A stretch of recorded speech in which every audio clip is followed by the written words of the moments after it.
मेरा नाम राकेश मुकर, मैं बाईतू से हूँ। हम कलेक्ट्रेट को ज्ञापन देने के लिए इसलिए गए थे क्योंकि हमारी रीट लेवल जो भर्ती है उसमें रीट लेवल फर्स्ट में सरकार ने अभी हाल ही में 50% आरक्षण कर दिया है, जो सख्त युवाओं के लिए खिलाफ। सबसे ज़्यादा अखबारों के हेडलाइन क्या होती है कि युवा बेरोजगार है, युवा बेरोजगार है, युवाओं ने ऐसे कर दिया ऐसे। तो फिर युवा जाएगा कहाँ जब युवाओं का हक छीना ही जा रहा है। हर भर्ती में पहले अग्निवीर में छीन लिया, अब यहाँ पर रीट में छीन लिया। अब हमारे पास तो कुछ बचा नहीं। 50% महिलाओं को कर दिया आरक्षित, उसके बावजूद बाकी का 50% युवाओं के लिए नहीं है।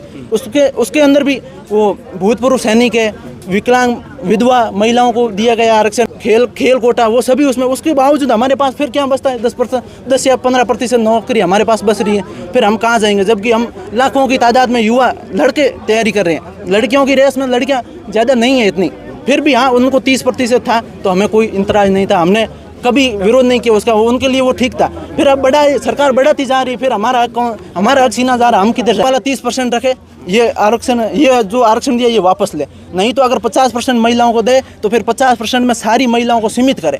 उनमें लड़कों की भागीदारी वैसे भी नहीं होगी क्योंकि लड़कियों को दे दिया गया, बाकी के 50% पूरे लड़कों को दिया जाए, जिसमें महिलाओं का कोई हस्तक्षेप नहीं होना चाहिए। दे रहे वो हमारे 50% में आ रही है, उनकी वो आरक्षित हो गई है सीटें 50 में, उसके बावजूद हमारे वो बाकी का 50% हमारा रहा ही नहीं है, उसमें भी हक छीना जा रहा है। इसीलिए तो हम आवाज़ उठा रहे हैं। आज कलेक्ट्रेट को ज्ञापन दिया है, हमारी मांग नहीं सुनी जाएगी तो हम दिल्ली जाएंगे, यहाँ जयपुर जाएंगे, विधानसभा का घेराव करेंगे। मुख्यमंत्री के नाम पर ज्ञापन दिया आज, यहाँ नहीं सुनी जाएगी तो हम जयपुर जाएंगे।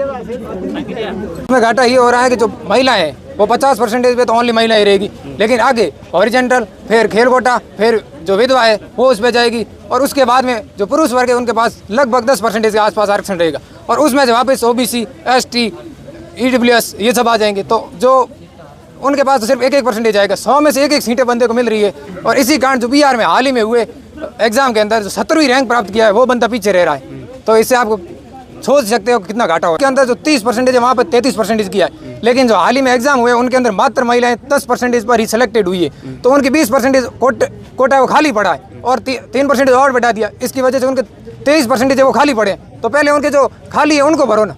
30% में महिलाएं आ ही नहीं रही हैं तो फिर उनको 33 क्यों उनको नहीं मिलेगा? सिर्फ उनमें महिला ही रहे।